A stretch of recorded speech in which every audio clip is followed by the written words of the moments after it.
Eastern Slope Inn has been central to North Conway's identity for a very, very long time. It's also really been central to the identity of the community.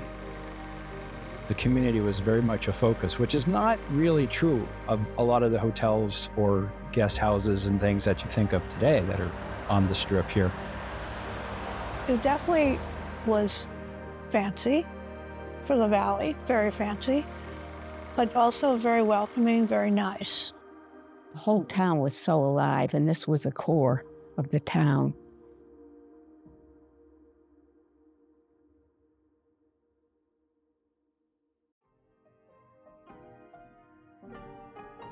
A CV opened up a boarding house here in the 1800s, and then Harry Randall's father bought it in 1854. When his father died in 1898, Harry took over management of the hotel, and things were going well. But then in November 1902, that original boarding house burned. So Harry rebuilt the hotel. Things were going pretty well, but then tragically, in November 1925, they had another fire. They announced that they would start rebuilding immediately.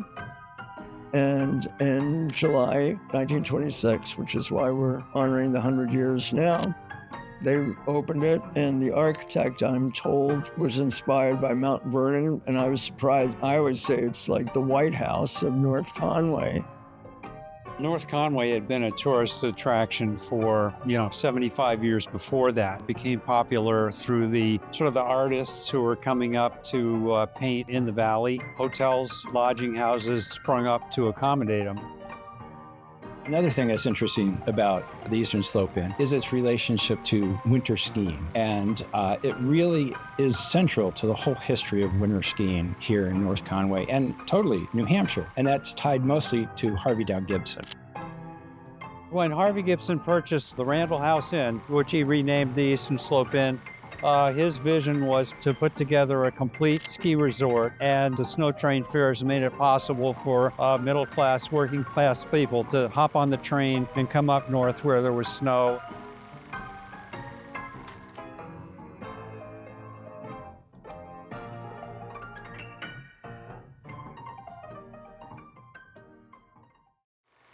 But for a fortunate turn of events in the late 1930s that brought two unique men, Harvey Gibson and Hannes Schneider, together. Schneider had a long history in St. Anton of teaching skiing, developing a ski school. He was a celebrity. He was a film star in Europe. That fame and his anti-Nazi sentiments landed him in prison.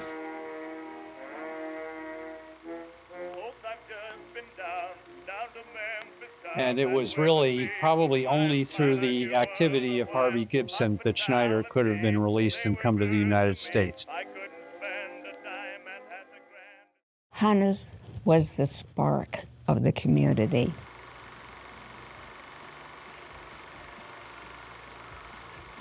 He managed several ski instructors, ski programs. People thought of Hannes as being a hero of sorts. He was the face on the change in town. I think people of any age found it exciting, and then life picked up from there.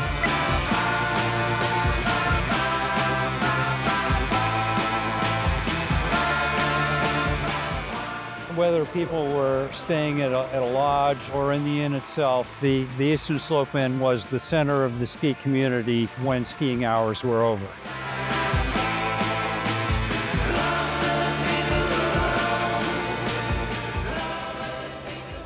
It was a place of magic. It was hustle-bustle. And I think the hustle-bustle reflected how the town was. It was definitely a community place, but in the summers, the inn was full of people from away.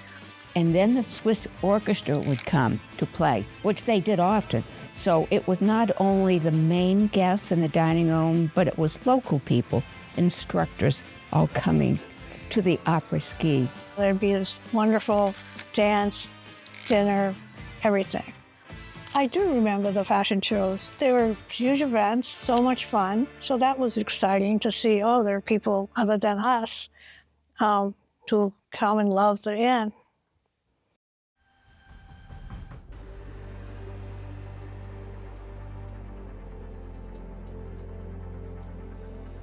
Cranmore and the Eastern Slope Inn kind of lost their luster in the late 50s, early 60s, when all of a sudden the competition was massive, where they'd had it all to themselves in the 30s and 40s. It went through a series of owners, and then in the early 70s, we had the oil crisis with the Arab oil embargo, and this led to the inn going bankrupt.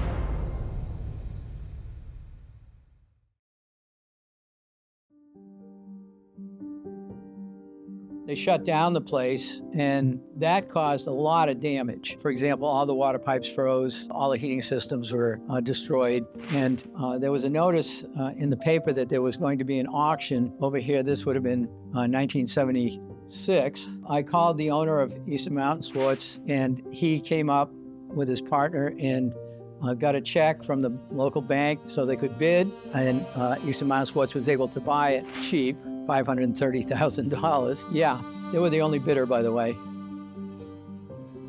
We walked through the building and saw the damage, and he said, okay, just get ready to go to work, and we want to put the store in here and put a restaurant in as soon as we can. We remodeled pretty much the entire place. Then Eastern Mountain Sports went public, and the Franklin Mint bought the company. They came to me and said, we'll give you 6 months' pay if you sell the building for us as the realtor.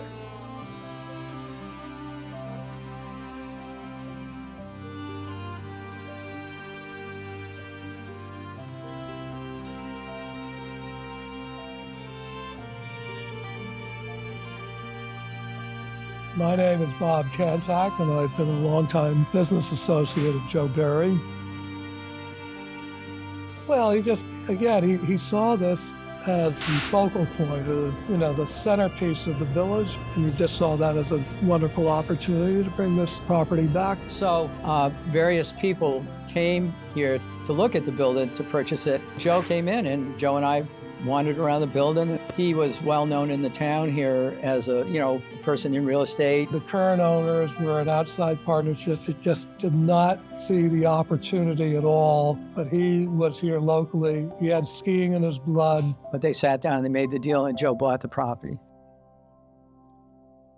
Meanwhile, I had purchased the building across the street. He always wanted my building. It was like Monopoly. He was trying to buy the whole town. He used to come over and kid, "You going bankrupt, Rick? When you're going to go back? I want to know when the auction is." The rooms were all dated and fallen in disrepair. He had to get the rooms operational. And it could not be just a little paint job. We pretty much went down to the studs, new insulation, new wiring. The renovation was extremely challenging. They ran out of money. They had to go find new investors. He had to jump through a lot of hoops to get the financing, and it was a terrible, terrible year. 81, we were in a recession. Interest rates were 18%. I was one of the timeshare salespeople, and so getting that timeshare sales program off the ground was critical to the success that first year and paying the bills. It wasn't until July of 81, a year plus later, that the timing was good, and we succeeded in opening up the inn on July 17, 1981. The Eastern Slope Inn was a hopping place. It was right away the place to be. There was so much going on here. We had Daisy's restaurant. The big thing about Daisy's was the glass dance floor. It was more about bringing it back to life, which would provide a whole lot of jobs for a whole lot of people and sort of reinvent this part of the village. This company then and always was founded on community, connection to the valley, local connections. Joe was a great guy, like my late brother Steve. We followed the generation that came before us that set the example of giving back. And that's the Carol Reeds, the Kay Reeds, Harvey Gibson, where you didn't just do business, but you made the community a better place. I think that my father was more monumental than the property. He was a very larger-than-life character. He was supremely confident and very charismatic. It took a lot of agility and balance, as well as some tenacity, to become the success that he was. I remember going to bed and he was downstairs working. Wake up early. He was already awake working, and then obviously he worked all day.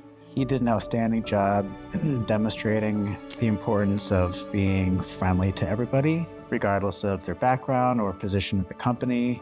Joe met every employee at that time. You interviewed with him as part of the process. I kind of joke and I say, I have a resume back then that I wouldn't have looked twice at, but he would take chances, I think, on someone who might not have had the most stellar resume because we had connections to the community and he saw something in us from meeting with us personally, and that's huge. What drove Joe the most was building something lasting. He wanted this valley to be a place that he spent his whole life, and he wanted to make sure that it was a place that Alec and I would appreciate and want to spend the rest of our lives. And I think that falls in line with creating something everlasting.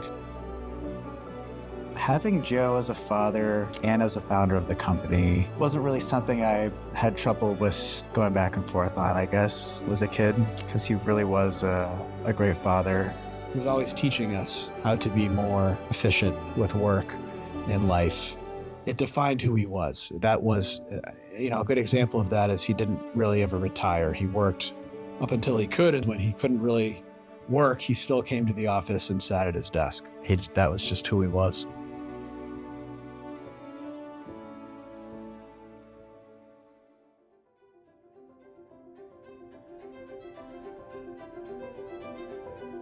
Walking into the lobby is still probably my favorite part of the property, but just driving by, taking a moment to appreciate the majesty of the pillars, it's pretty special.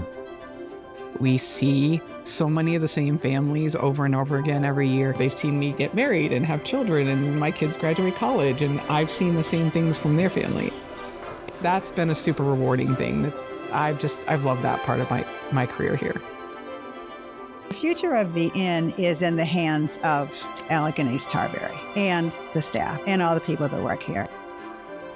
The sons understand the role that this place plays in the community.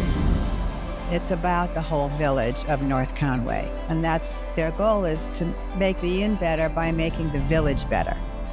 I hope in 50 or 100 years that folks see this property as a really special part of the community, not just a place to visit for people staying at the hotel, but as a gathering space for various parts of the community. This hotel has not existed over the last 100 years due to sheer luck. It really thrives because of the difficult decisions, the vision, and the drive of the families and leaders who brought the hotel here to 2026. Overall, over the last 100 years, this building has gone unchanged through time.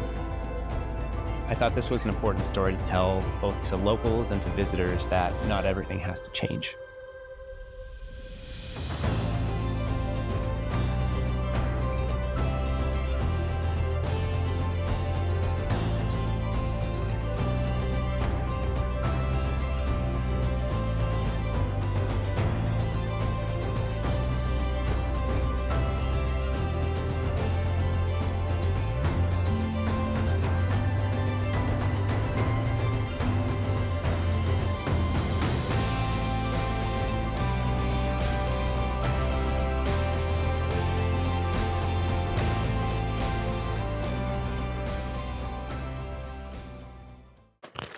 Who's the best hire you've made since you've been boss here at Mr. Slope? My best hire other than Paul Durfee. All right.